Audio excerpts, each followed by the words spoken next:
nuestros enemigos. Líbranos, Señor, Dios nuestro. En el nombre del Padre, y del Hijo, y del Espíritu Santo. Amén. Secuencia del Santo Evangelio según San Lucas. Gloria a ti, Señor. Capítulo 10, versículos del 23 al 37. Hasta que acabe el Evangelio. En aquel tiempo dijo Jesús a sus discípulos: dichosos los ojos que ven lo que vosotros veis, porque os digo que muchos profetas y reyes quisieron ver lo que vosotros veis y no lo vieron, oír lo que vosotros oís y no lo oyeron. Levantóse en esto un doctor de la ley y le dijo para tentarle: Maestro, ¿qué haré para poseer la vida eterna? Y él le contestó: ¿qué es lo que se halla escrito en la ley? ¿Qué lees en ella? Respondió él: amarás al Señor tu Dios con todo tu corazón y con toda tu alma y con todas tus fuerzas y con todo tu entendimiento, y a tu prójimo como a ti mismo. Bien has respondido, díjole Jesús, haz esto y vivirás. Mas él, queriendo justificarse, preguntó de nuevo: ¿y quién es mi prójimo? Entonces Jesús, tomando la palabra, dijo: un hombre bajaba de Jerusalén a Jericó y cayó en manos de unos ladrones, los cuales le despojaron y después de herirle, se fueron dejándole medio muerto. Llegó a pasar por el mismo camino un sacerdote, y aunque le vio, pasó de largo. Asimismo un levita, y llegando cerca de aquel lugar, le vio, y también pasó de largo. Mas llegó igualmente un viajero samaritano, y al verle movióse a compasión, y acercándose le vendó las heridas y echó en ellas aceite y vino, y montándole en su jumento lo llevó a una venta y le cuidó. Y al día siguiente sacó 2 denarios, dióselos al posadero diciéndole: cuídamelo, y cuanto gastares de más te lo abonaré cuando vuelva. ¿Cuál de estos 3 te parece que fue el prójimo del que cayó en manos de los ladrones?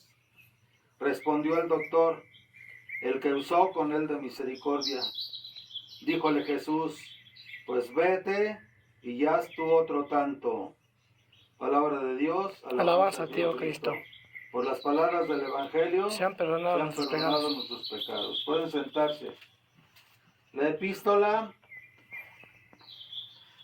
es de la segunda carta de San Pablo a los Corintios y dice así: tal es la confianza que tenemos por Dios en Cristo, no que podamos pensar algo bueno como propio nuestro, sino que toda nuestra suficiencia nos viene de Dios. Él nos ha hecho idóneos ministros de una nueva alianza, no de la letra, sino del Espíritu, porque la letra mata, mas el Espíritu vivifica. Pues si el ministerio de muerte, el del Antiguo Testamento, grabado con letras sobre piedras, fue tan glorioso que no podían los hijos de Israel fijar la vista en el rostro de Moisés por la gloria pasajera de su cara, ¿cómo no había de tenerla mayor el ministerio del Espíritu? Si el ministerio de la condenación era glorioso, mucho más glorioso será el ministerio de la justicia. Palabra de Dios. Demos gracias a Dios. La parábola del buen samaritano contiene 2 enseñanzas. Al recordarnos lo que debe ser nuestra caridad, misericordia para con el prójimo, quien quiera que sea, evoca lo que fue la de Cristo con respecto a nosotros. Él fue y es el buen samaritano que se inclinó y se inclina sobre la humanidad para curar sus llagas y confiarle a los desvelos de su iglesia hasta que Él regrese. Ciertamente es una gran alegría para la iglesia el poder prolongar en nombre de Cristo entre los hombres este ministerio de bondad, capaz de curar las heridas del pecado y derramar la vida divina en las almas.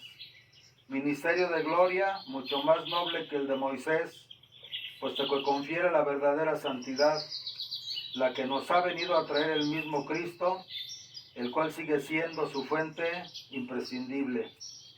Por lo mismo también debe alegrarnos el prestar ayuda y socorro por amor de Cristo a cualquiera que tenga necesidad.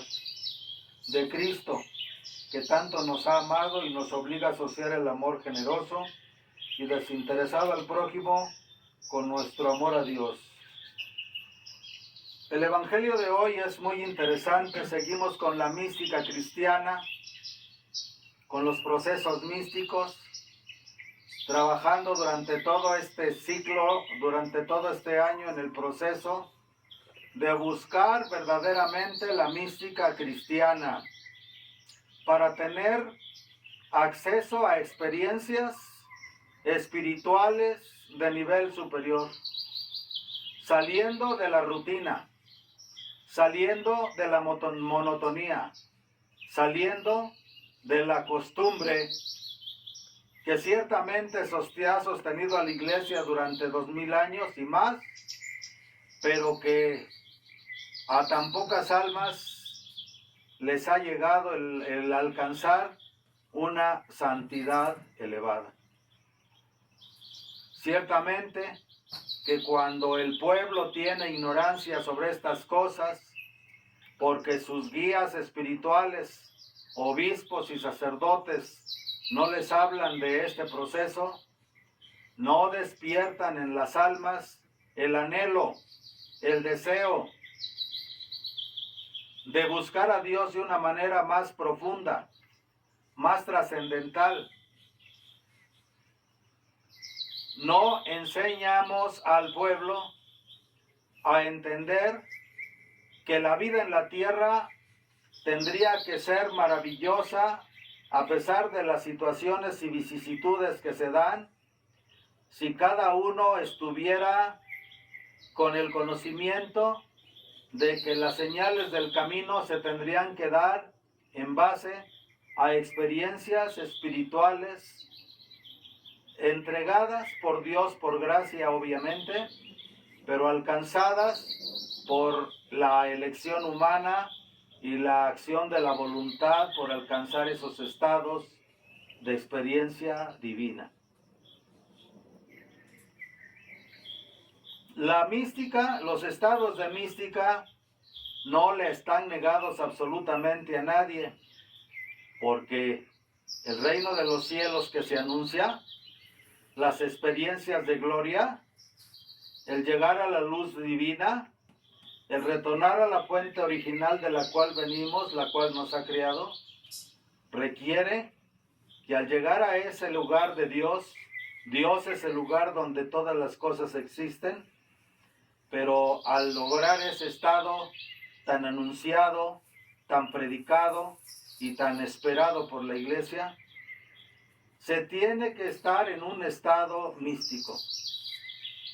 Quienes están en la presencia de Dios, aquellos que están fuera de este mundo ya, que han abandonado sus cuerpos, que reposan en la tierra esperando la resurrección final y que han logrado por gracia divina la salvación eterna, están delante de la presencia de Dios en un estado místico, en un estado trascendental, en un estado donde las almas, según lo que alcanzaron en la tierra por su propio trabajo espiritual ayudados con la gracia, experimentarán en el Lumen Gloria, como dice Tomás de Aquino, en la luz de la gloria.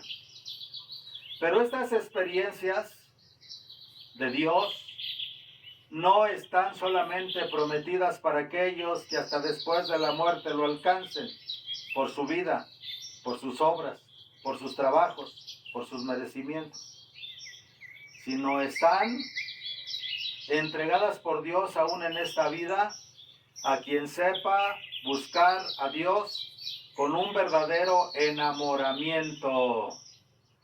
Así como el hombre busca a su amada hasta que la llega a poseer y la hace suya, así también el alma humana debe de enamorarse de Dios hasta poseer a Dios, hacerlo suyo, hasta que el alma se transforma en el templo, en la habitación, en el santuario donde Dios mora y habita. Por eso Jesús en el Evangelio de San Lucas dice que el reino de los cielos vendrá sin ruido y sin anuncios, porque realmente el reino de los cielos está dentro de nosotros mismos. Si alguien no se atreve a tener la valentía para entrar dentro de su propio interior y buscar allí a Dios, que es donde se encuentra, tan cercano, más cercano que nosotros mismos, más íntimo que lo más íntimo de nosotros mismos, como diría San Agustín de Hipona, no alcanzará el reino de Dios. A veces se tiene la idea de que hay que vivir y de que pasar y de que hay que sufrir, padecer y experimentar lo de esta tierra para después de la muerte tener una experiencia de Dios. Pero esa experiencia empieza en la tierra. El cielo empieza en la tierra. Tenemos que aquí entrenar para vivir en el reino de los cielos. Por eso nosotros, siguiendo las enseñanzas del Padre Nuestro, que nos dice que se haga tu voluntad como es en el cielo, también es en la tierra. Hágase tu voluntad como en el cielo, como es en el cielo, también en la tierra. Ese es el significado profundo del Padre Nuestro.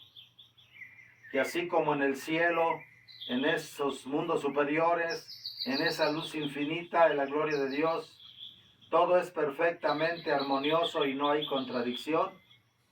Así, eso se manifiesta primero en la tierra, para que se realice el cumplimiento de aquel axioma de sabiduría que dice que como es arriba es abajo, y como es adentro es afuera. El Evangelio nos habla de esto de una manera maravillosa. Dijo Jesús a sus discípulos: dichosos los ojos que ven lo que vosotros veis, porque os digo que muchos profetas y reyes quisieron ver lo que vosotros veis y no lo vieron. Quisieron oír lo que vosotros oís y no lo oyeron. Se está refiriendo a él mismo. Levantóse en eso un doctor de la ley. ¿Qué es un doctor de la ley? Actualmente a un doctor de la ley le llamaríamos a un gran rabino judío. Digo, hablando desde la parte judía. A un gran rabino judío que conoce perfectamente el hebreo y todas las grandes riquezas que contiene el idioma hebreo para interpretar los textos de la Sagrada Escritura, del Antiguo Testamento. Que es un hombre que tiene bajo su responsabilidad la guía del pueblo de Israel. El equivalente de un doctor de la ley en este tiempo sería un obispo, un sacerdote, que obviamente deberíamos de estar bien preparados, conocedores del dogma, moral, culto, liturgia, costumbres en la iglesia. Pero el tener acceso a tanto entendimiento, a tanta información, nobleza obliga, nos hace responsables ante Dios de los demás, de nuestros hermanos en la fe. Bueno, pues uno de estos, levantóse en esto un doctor de la ley y le dijo a Jesús para tentarlo.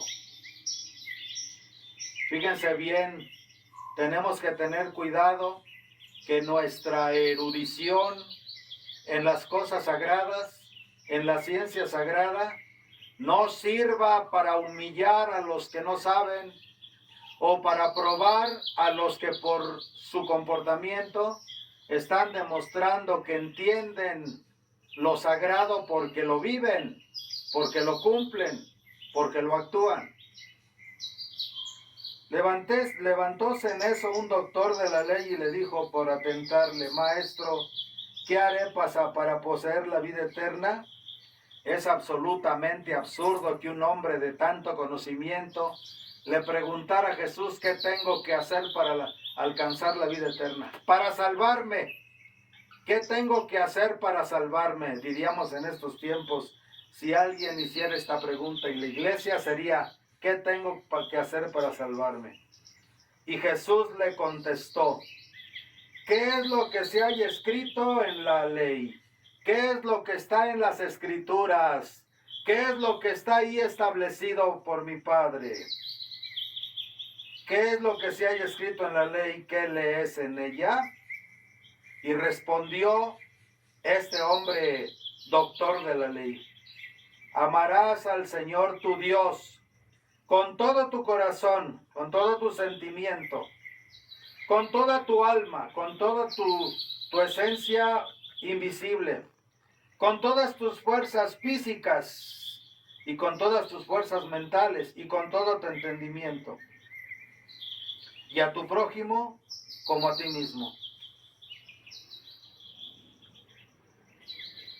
El amar a Dios sobre todas las cosas, con toda la mente, con todo el entendimiento, con todo el corazón, con todas las fuerzas, nos da como resultado el que la conciencia se abra plenamente y tomemos nuevamente la conciencia que perdimos de que somos imagen de Dios, que fuimos creados a su imagen y semejanza, que antes del pecado, Dios en Adán Jabá o en Adán Eva, Dios se contemplaba en el primer Adán, pues era su imagen y semejanza, como verse en un espejo. Dios se contemplaba en Adán y el hombre y Adán tenía la oportunidad de conocerse a sí mismo a través de contemplar a su Creador. Contemplar a su Creador y contemplarse en su Creador. Si Adán sabía que era imagen y semejanza de Dios, al contemplar a su Creador, decía, si Dios es así, yo soy su imagen, yo soy su semejanza. Y tengo que reflejar atributos, cualidades y dones de quien me ha hecho a mí su imagen y semejanza. De quien me ha creado a mí para ser su imagen y semejanza. Y para que Adán pudiese no solo reconocerse en Dios, porque se contemplaba en Dios como el Eterno se contemplaba en Adán, para que Adán pudiese conocerse a sí mismo y se amara a sí mismo en el reconocimiento de ser imagen y semejanza divina. Síganme por favor porque estoy entrando en profundidades para ustedes. Excindió a Eva de él, de todo su lado izquierdo, y los puso de frente para que en la parte humana, en la parte creada, Adán se contemplara en Eva y Eva se contemplara en Adán. Y Adán se reconociera en Eva y Eva se reconociera en Adán.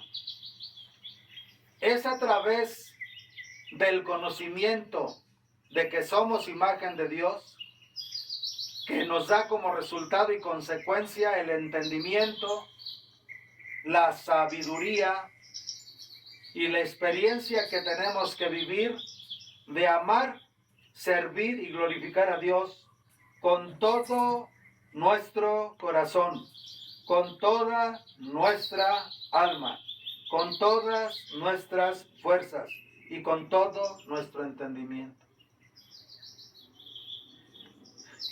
Y obviamente que al contemplarse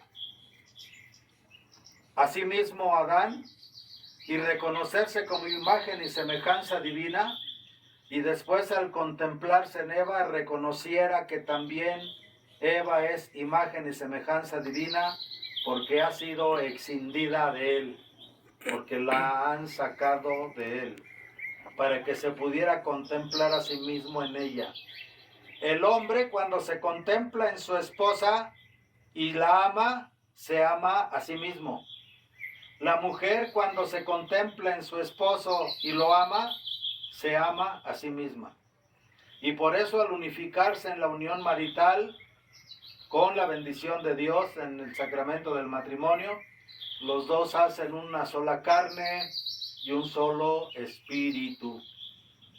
Porque del amor de Dios sobre todas las cosas, da como resultado el amor a los semejantes, a tu prójimo, próximo.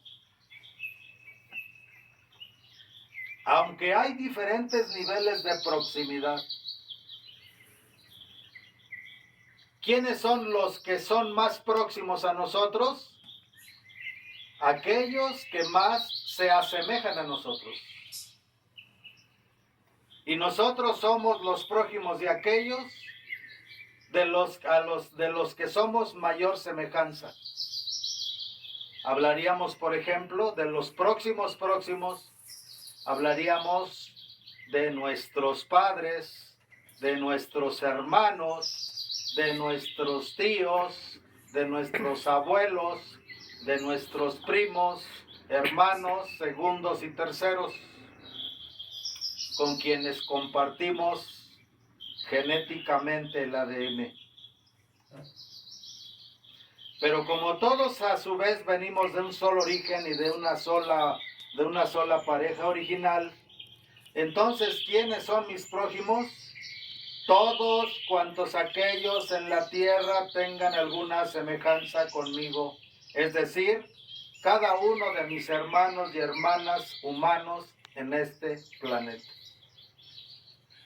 Por lo tanto, hacia ellos tiene que ir el flujo del amor, que es el resultado del amor, de amar a Dios sobre todas las cosas, con todo mi corazón, con todo mi entendimiento, con toda mi alma, con todas mis fuerzas. ¿Y por qué dice Jesús al prójimo como a ti mismo? Porque así está escrito en la ley. Porque Eva es el mismo Adán. Eva es el sí mismo de Adán y Adán es el sí mismo de Eva. Amarás a tu prójimo como a ti mismo. Amando a tu prójimo, te amas a ti mismo. Si te amas a ti mismo, amas a tu prójimo. Pero como el amor es infinito, es expansivo, es omniabarcante, es inundante, es trascendente, y su flujo es eterno, una vez que el amor fluye desde adentro y fluye para siempre, no se puede detener.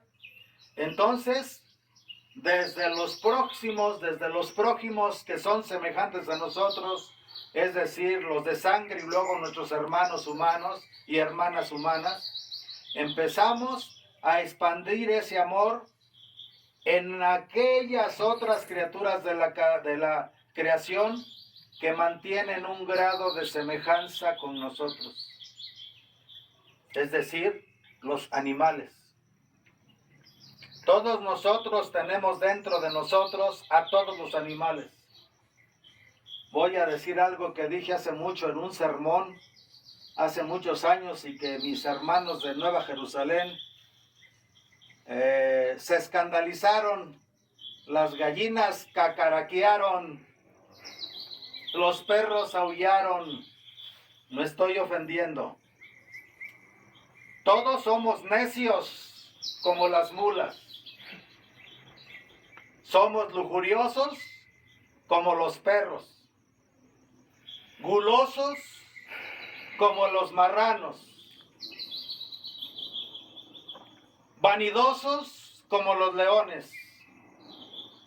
¿Sí? Arrogantes como los gallos. Entonces, el significado psicológico de nuestras acciones, obviamente que debido al pecado se han convertido en Yetzer Hará o inclinación al mal, todos, no hay ni un solo, absolutamente ni un solo animal de este planeta que no lo estemos reflejando nosotros en alguna actitud psicológica o mental o de acción. Por eso también el amor, que va más allá de...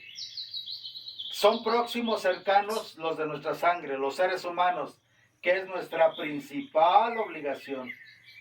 Pero también toda la creación, porque de alguna manera, aunque no son próximos en primera fila, son próximos porque nos reflejan en alguna cosa. Cuando actuamos desde la Yetzer Hará o la inclinación al mal, casi siempre actuamos como animales y hacemos cosas que ni los animales hacen. Los animales no se masturban, los animales no se provocan el aborto y muchas cosas que hacemos nosotros que vamos más allá de los mismos animales, o sea, hemos inclusive en esa semejanza de nuestros prójimos de la creación, por el pecado lo hemos distorsionado.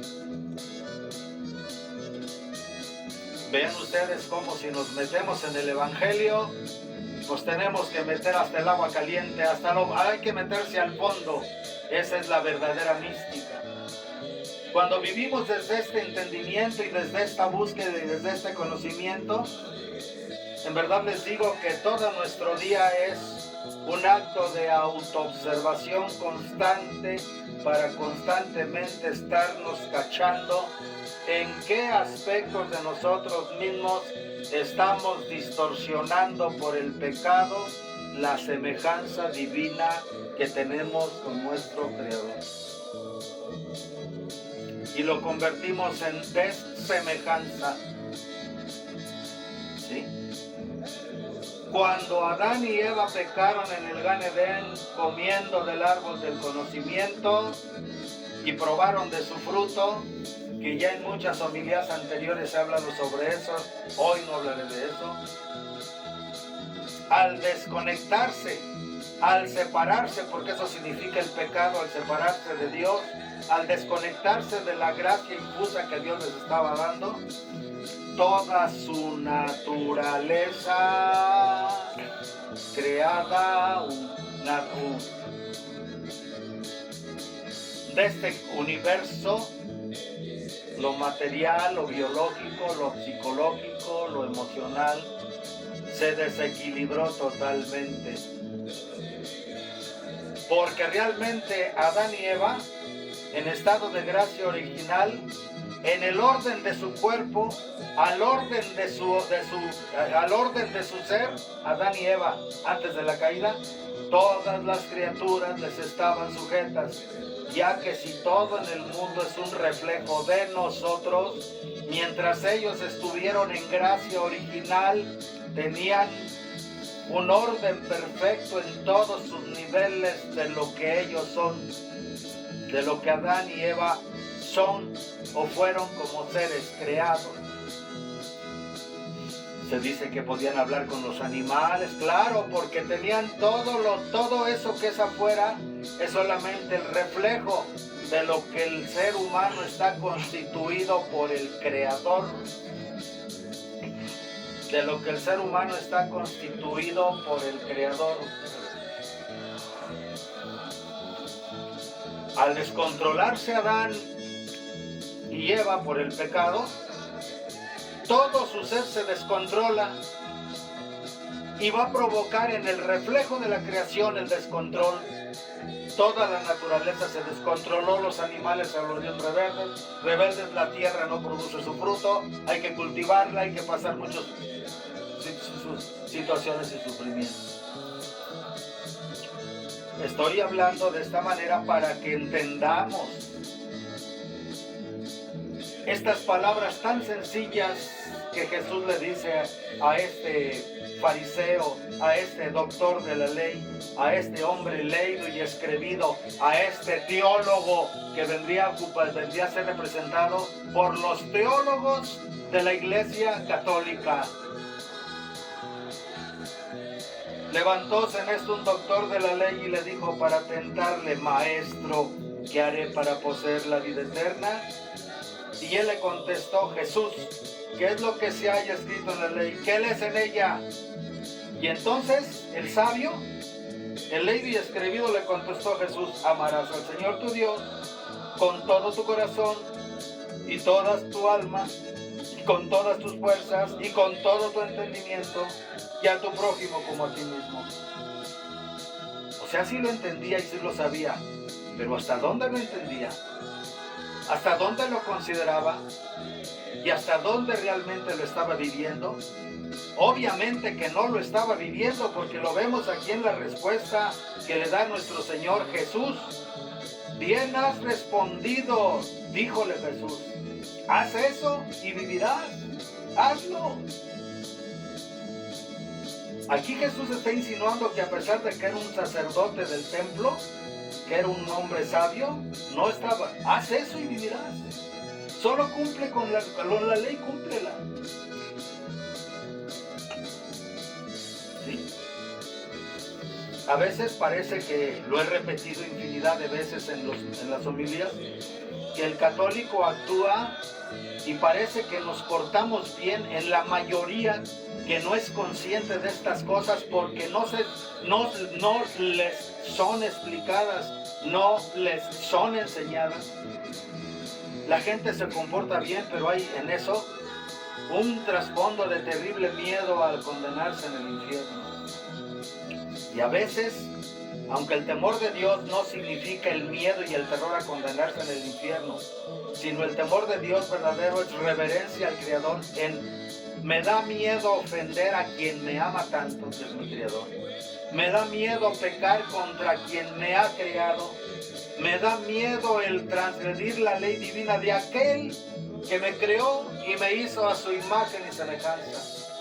Pero para tener este nivel de comprensión, aunque sea muy mínimo, se tiene que tener un principio básico de amor a Dios. Por eso dice aquí, amarás al Señor tu Dios.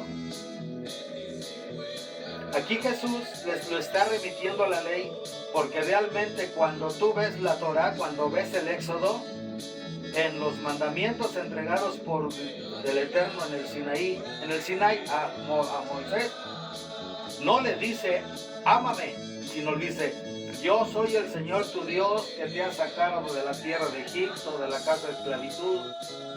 No tendrás otros dioses delante de mí ni los adorarás, etcétera, etcétera. Por lógica, Dios no dice, ámame. El hombre tiene que llegar al descubrimiento de que para poder cumplir la ley hay que amar. Si no se ama, no se puede vivir. Si no se ama, no se puede cumplir. Si no se ama, no se puede realizar. Uno de los resultados de vivir la doctrina, de practicar lo que se nos enseña en el Antiguo Testamento y en el Nuevo Testamento con Jesús, es el amor. Por eso cuando Jesús dice, yo no he venido a abrogar. Abrogar significa a enseñar como si ya el Antiguo Testamento no valiera. Yo no he venido a abrogar la Torá, o sea, la ley de Moisés y los profetas. He venido a cumplir. ¿Y cómo se sabe? Porque Jesús, nuestro Señor, cumplió con toda la ley, pero cada una de las acciones de Jesús, cada una de las palabras de Jesús, cada una de las enseñanzas de Jesús, inclusive cuando tuvo que rebatir a los fariseos, en todo el Evangelio no se siente otra cosa más que un profundo amor. Por eso la gente lo seguía, porque no era como los demás rabinos, no era como los sacerdotes del templo. Este sí nos habla con la verdad, pero nos habla con amor. Sentimos que este Jesús nos habla con amor, nos ama y lo manifestó, ¿no? Dar de comer a aquellos hombres, ¿no? Dos multiplicaciones de los panes, la pesca milagrosa, las resurrecciones de los muertos que resucitó y todas aquellas cosas que hizo, lástima, pena me da ver esta gente. ¿De dónde sacaremos pan en esta montaña para darles de comer?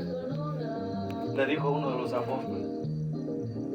Lástima me da esta gente porque los veo como ovejas sin pastor. O sea, Jesús en esas palabras está diciendo, me da lástima de ver al pueblo de Israel que sus rabinos no los aman, que sus rabinos no les dan amor, les dan doctrina, les dan enseñanza, pero no les dan amor.